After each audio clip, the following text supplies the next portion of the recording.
Bwana asifiwe. Bwana asifiwe.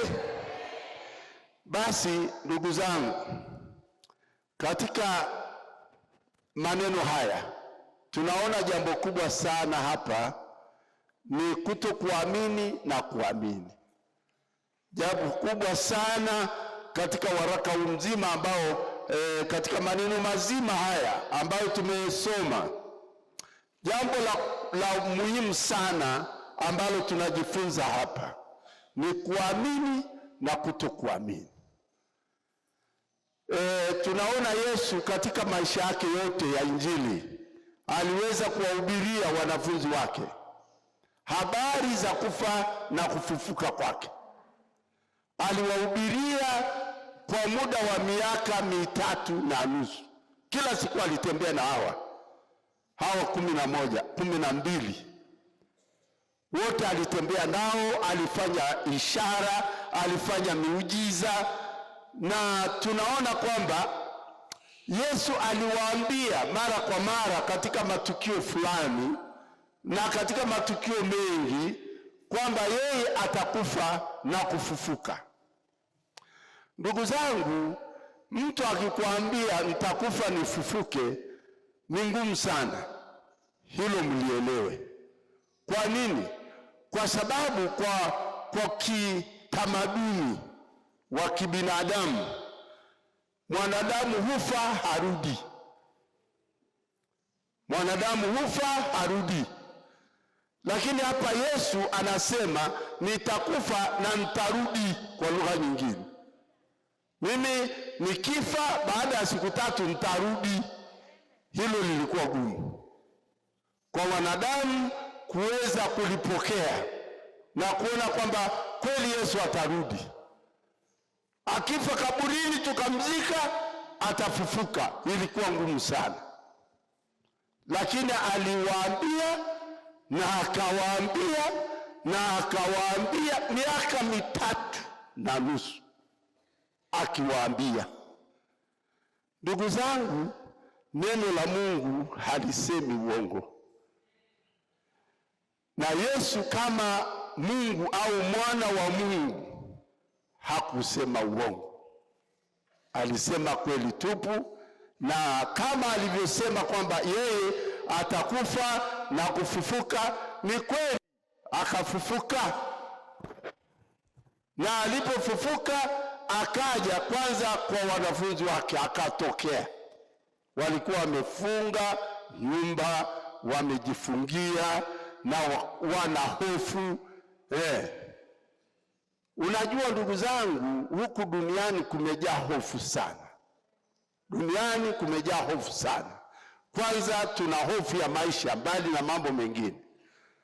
Tuna hofu ya maisha, kwamba nitakula nini, kwamba tutaishije mimi na mke wangu na mume wangu na watoto wangu. Yote hayo hofu ya maisha. Kila mwanadamu ana hofu kitu kitakachotokea. Kwa mfano sasa tunaona vita duniani, watu wana hofu kwamba uchumi utakuwaje wa dunia. Hofu imejaza dunia, na dunia inaanza kuona hofu ya mambo ya mbele. Wanaanza kuona hofu. Kwa hiyo wanafunzi hawa wakaona kwamba Yesu kama amekufa, sasa sijui itakuwaje, sijui Wayahudi watatufanyaje, watatuua, hatuelewi itakuwaje. Lakini Yesu alisema, akasema, jamani, nikifa nitafufuka. Wanangu, nitafufuka. Lakini Yesu alipokufa, kwanza Yesu alipokamatwa tu, ujue wanadamu ni waoga, ni wanahofu, wakamwacha wote. Hebu angalia sisi wote kama kanisa, alafu jaribu litokea hapa, wewe ukamatwa, watu wakimbia wote wakuache umekamatwa, unapigwa kamba. Unasema, ukisema kumbe sina rafiki hapa wote, jamani, hata hakuna mmoja aliyesimama na mimi. Ndivyo Yesu alivyojisikia yeye alipokamatwa na wale Wayahudi waende kumsulubisha, wanafunzi wale wote wakamwacha. Na aliposulubishwa akazikwa, wanafunzi wakajifungia ndani kwa hofu, wakaogopa. Maisha yakawa magumu, lakini bila sababu. Unajua ndugu zangu, hofu itakupa maisha magumu. Hofu, kwa sababu wale wanafunzi hawakuwa na sababu ya kujifungia. Walikishaambiwa Yesu baada ya siku 3 tu anafufuka. Sasa walikuwa na hofu ya nini? Ni ya kutokuamini. Unapokosa imani, maisha yako yatakuwa magumu sana. Unapokosa imani kwamba yale Mungu aliyokuahidi wewe atafanya, basi utaishi maisha magumu sana ya kujishughulisha na pia kulaumu na pia huzuni na uchungu. Lakini mimi napenda niwaambie jamani, maneno ya Mungu hayasemi uongo, kwamba Mungu amesema yu hai. Yesu anasema yu hai, na wale wamwaminio wajapokufa wataishi. Hata wale wamwaminio wajapokufa wataishi. Hiyo ni ahadi ya mtu anayeamini. Na maneno ya Yesu ni kwamba yu hai leo. Leo yu hai. Pigie Bwana makofi. Nye watu, pigie Bwana makofi. Yu hai leo. Amefufuka kutoka kwa wafu, hayuko kaburini tena. Na wewe usijifungie ndani, usijifungie, usikaribishe hofu katika maisha yako. Yesu amefufuka, anaweza kufanya yale yasiyowezekana kwa wanadamu yakawezekana kwako. Bwana asifiwe sana. Ndugu zangu, Yesu akatokea kwao na akawaonyesha alama za misumari.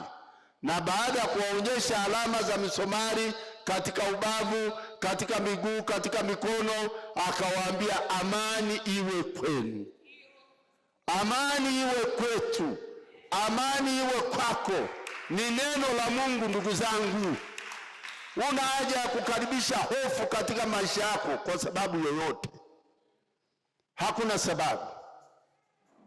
Una kila sababu ya kusimama kwa imani kwamba kile unachofanya Mungu atakibariki, na Mungu atafungua milango kwa ajili yako, na Mungu atakubariki wewe ili uweze kuendelea bila hofu katika maisha haya. Bwana makofi basi.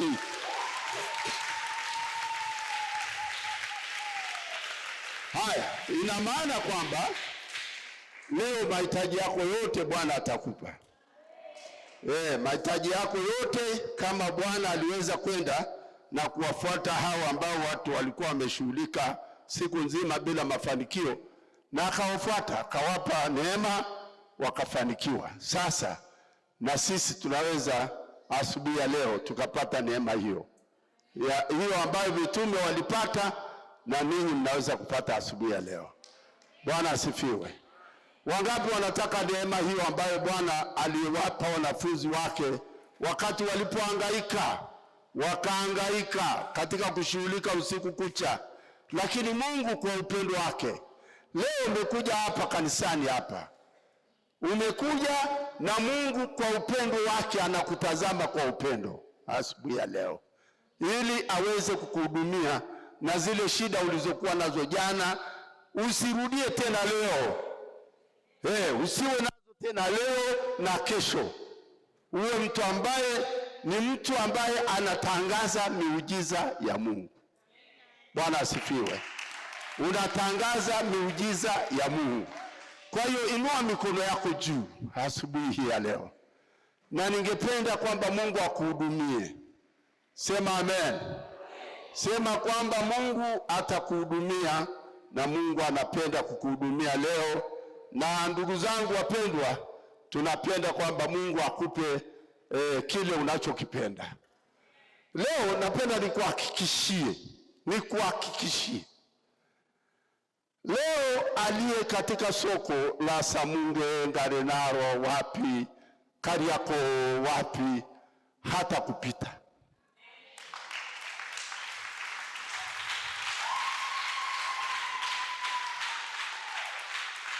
Anayefanya biashara hata kupita. Kwa leo, na wewe uliacha shughuli zote ukaja kumwabudu Mungu, hutakwenda bure leo. Leo utaenda na neema ya Mungu, kama Petro na mitume wale ambao Bwana alipowatembelea na yeye akawabariki, akawaambia tupa jarife upande mwingine. Wakatoka na samaki tele siku hiyo, furaha ikawa kubwa. Leo utatoka na samaki tele na furaha kubwa. Yaani samaki maana yake ni chakula, hakitaisha katika kapu lako la nyumbani. Mafuta hayataisha, sukari haitaisha, chumvi haitaisha, yote hayo havitaisha, kwa sababu leo Bwana amesema walipo 2 watatu kwa jina lake yuko hapa. Sema amen. Wa wafalme, Bwana, ninaomba kwa ajili ya watoto wako hawa ambao wamesimama madhabahuni mwako. Naomba kila mmoja arudi na kile ambacho angehitaji kupokea kutoka kwako. Naomba Bwana kama ni fedha apokee. Naomba Bwana kama ni nyumba apokee. Naomba kama ni usafiri apokee. Naomba Bwana kama ni shule, kama ni elimu apokee. Naomba Mungu kama ni majaribu umuondolee kwa jina lako Yesu. Kama ni magonjwa yaondoke kwa jina la Yesu. Na kila mmoja akapate kuwa na afya njema, akaweze kukutumikia wewe, Mungu wa amani, Mungu ambaye umetangaza amani. Kila mmoja apate amani siku ya leo.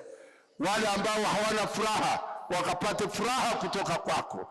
Wale ambao hawana amani wakapate amani kutoka kwako. Wale wanaopigwa vita maadui zao washindwe tangu sasa, katika jina la Yesu Kristo. Asante Bwana kwa sababu utawafanyia kwa kadri ya utajiri wako. Pigie Bwana makofi. Amen. Amen. Piga makofi mazuri kwa Bwana. Pigie Bwana makofi mazuri. Haleluya. Amen.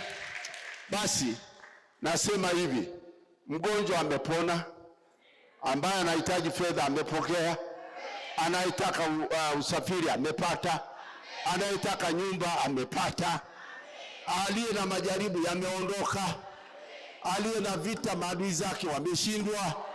Kwa hiyo mwende na amani ya Bwana. Asante.